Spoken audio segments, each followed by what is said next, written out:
Hi, everybody. I'm Chris Preimesberger, editor of eWEEK. Thanks for joining us for this new session of eWEEK eSpeaks. Our guest interviewee today is Jim Brennan, Chief Product Officer of BetterCloud. Jim, welcome to eWEEK eSpeaks. Chris, thanks so much for having me. Yeah, this gives us a chance to investigate what BetterCloud's all about, and what better person to have than the Chief Product Officer. So, well, maybe the CEO, but I think that you're probably quite sufficient for the job. Tell me a little bit about yourself and a little bit about the company, Jim. Well, sure. And again, thanks so much for having me. So I joined BetterCloud about 1.5 years ago, Chris. And BetterCloud is a SaaS operations platform. And so to tell you a bit about what that means is we are a platform that enables companies to more easily discover and manage and secure all the different SaaS applications that are likely running in their environment today, which is definitely becoming a huge challenge. Now, yeah, sounds so complicated too. Companies are relying more and more on the cloud, and they're relying more and more on applications that are not in data centers. They're in somebody else's data center. And BetterCloud is able to help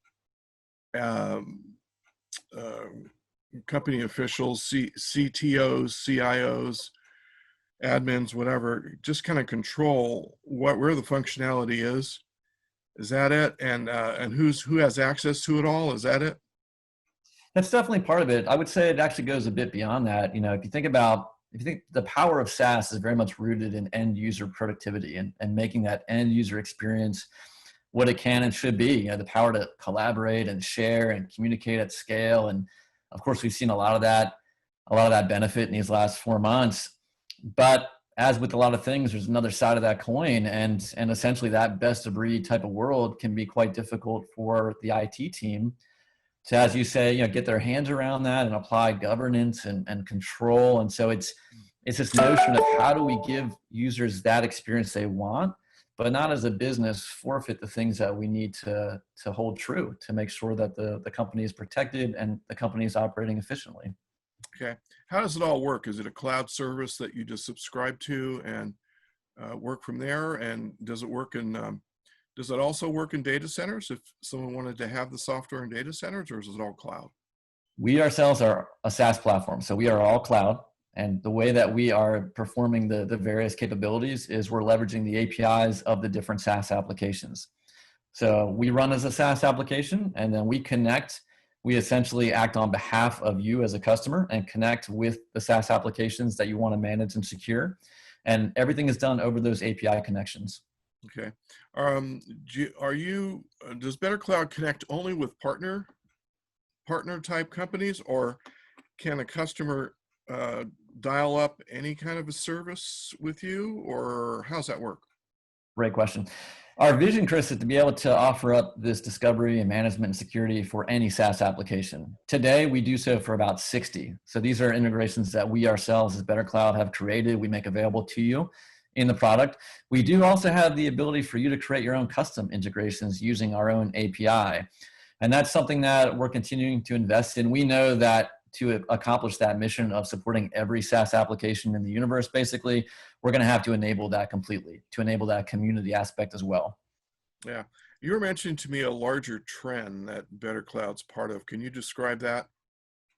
As far as SaaS adoption and the work from home impact, I believe is what you're talking about. Yeah, it's a trend that, of course, I think you and I and everybody, we were seeing long before the events of 2020. In a lot of ways, SaaS acceleration started in the last 5-6 years in particular, but definitely in the last 3 or 4 months, as everyone has struggled to adapt and to figure out how do we do everything we need to do remotely. We were talking about that right before the discussion here about the fact that we're doing all of these types of things virtually. SaaS is the way forward, and companies are seeing that. And so what we've seen is those companies who had already bought into that are accelerating. They're deploying more SaaS. And those companies who perhaps were not quite there are definitely playing catch up. And so we see this as a tipping point for sure. Yeah. And so there's no limitation basically on the kind of service that's available. If a customer subscribes to you and asks and gives you some suggested services. Are you able to go out and get those for them, or what? We are. Typically it's a development effort, as you would expect. And of course, with all these different SaaS applications, there's a variety of use cases that we seek to support. And depending upon the use cases that are called for by the customer, that'll typically dictate the level of integration that we need to go to. And so that too, of course, impacts how long to get that integration in the hands of the customers and so forth. But using that API I mentioned and that custom integration capability, we can usually fill even those gaps, in a fairly short amount of time. Do you do a lot of customization with your customers? We're seeing more of that, as that trend continues, and we're seeing larger enterprises adopt SaaS. As expected, they usually have more requirements around customized deployments. And so we're definitely seeing a lot more of that. Yeah. Who are some of your customers that you can mention?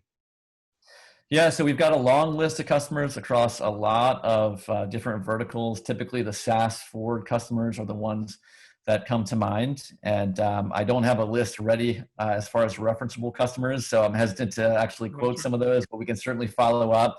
And I would encourage all the listeners and viewers to also check out our website, because we do feature many of those customers on there with pretty detailed case studies as well. Yeah, it's good to know.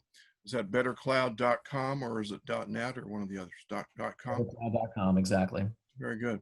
And where's the company located and how long has it been in business? Company's headquartered in New York City with offices in Atlanta and San Francisco. Most of the product work is done right here in Atlanta. That's where I'm based. Of course, all that is not quite as relevant as it was 4 months ago, but that is where we maintain our presence today. And then in terms of the history, coming up on 9 years, and we've seen a lot of change in the industry and the market. We've kind of been along for this ride as SaaS adoption has taken off. So it's been a great ride, and we see a long future ahead for sure. Yeah, for sure. I mean, you were in the right lane at the right time and before the right time. So that works out for you very well. Absolutely. Is Zoom one of your functions that you offer? Zoom is one of our core integrations. It's one of our most heavily used integrations, which actually was the case even before the March time period, if you can believe that. So yeah, it's gotten a lot of adoption. No, Zoom is quite a story. I remember seeing a stat that said January 1st, they had almost 13 million users. Now it's north of 250 million, I think. Okay. It is amazing for sure. And there's a couple cases like that. We've seen similar adoption curve increases, if you will, across many of our integrations. And typically the ones you would expect, the ones that foster that collaboration from anywhere. Yeah, so good. Listen, Jim Brennan, thank you very, very much for coming aboard and explaining the story. And boy, you're really good at it. You did it very well. You should be an editor yourself. You edited it perfect. So appreciate it. Well, thanks so much, Chris. I really enjoyed it. I appreciate the opportunity, and I look forward to talking to you again at some point. Yeah. So, and I'll be keeping an eye on you for sure, because like I said, you guys are in the right place at the right time. And that was probably no accident. So congratulations to you on that. Thank you very much. And to everybody following along, thank you very much for watching our edition of eWEEK eSpeaks today, and have a great rest of your eWEEK. Thanks for joining us on eWEEK eSpeaks. Go to eWEEK.com to hear more conversations with IT thought leaders.